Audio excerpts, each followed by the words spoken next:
திருச்சிற்றம்பலம். தினம் ஒரு திருமந்திரம். திருச்சிற்றம்பலம்.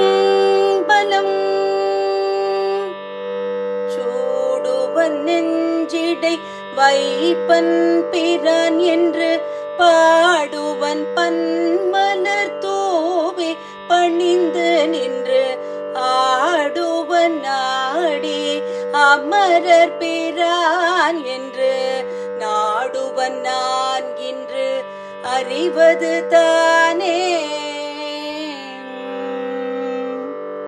திருச்சிற்றம்பலம். சூடுவன் நெஞ்சிடை வைப்பன் என்று தொடங்கும் பாடலை இப்பொழுது நாம் காணப்போகிறோம். சூடுவன், இறைவனின் திருவடிகளை பெருமையுடன் என் தலையில் சுமப்பேன். இது அகந்தையை அழிப்பதை குறிக்கிறது. நெஞ்சிடை வைப்பன், புறத்தை மட்டும் போற்றாமல் என் மனதிற்குள்ளேயே அவனை நிலை பெறச் செய்வேன். பிரான் என்று பாடுவன், உயிர்களுக்கு பேரருள் புரியும் தலைவன் என்று அவன் புகழை பாடுவேன். பன் மலர் தூவி பணிந்து நின்று ஆடுவன், அன்பெனும் மலர்களை தூவி பணிவுடன் ஆனந்த கூத்தாடுவேன்.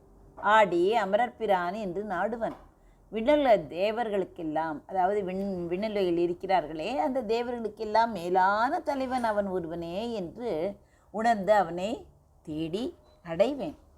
நான் இன்று அறிவதுதானே, இத்தனை காலம் அறியாமல் இருந்துவிட்டு இன்று நான் கண்டு உணர்ந்த ஞானம் இதுவே என்று திருமூலர் உறுதிபட கூறுகிறார். திருமூலர் ஒன்றே குலம் ஒருவனே தேவன் என்று சொன்னவர். 3000 ஆண்டுகளுக்கு தவம் இருந்து ஆண்டுக்கு ஒரு பாடல் வீதம் திருமந்திரத்தை அருளினார் என்பது வரலாறு.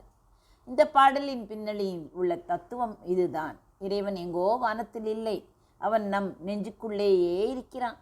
அவனை மலர் தூவி வழிபடுவது ஆரம்ப நிலை என்றால், அவனை நெஞ்சுக்குள் வைத்து பாடி ஆடுவது ஒரு யோக நிலையாகும். அன்பே சிவம் என்று பாடிய திருமூலர் இந்த பாடலில் பக்தியும் ஞானமும் இணையும் புள்ளியை காட்டுகிறார்.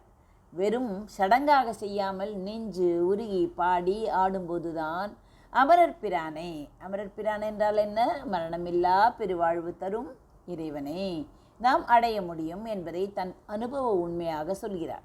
சூடுவன் நெஞ்சடை வைப்பன் பிரான் என்று பாடுவன், பன்மலர் தூவி பணிந்து நின்று ஆடுவன், ஆடி அமரர் பிரான் என்று நடுவன் நான் இன்று அறிவதுதானே.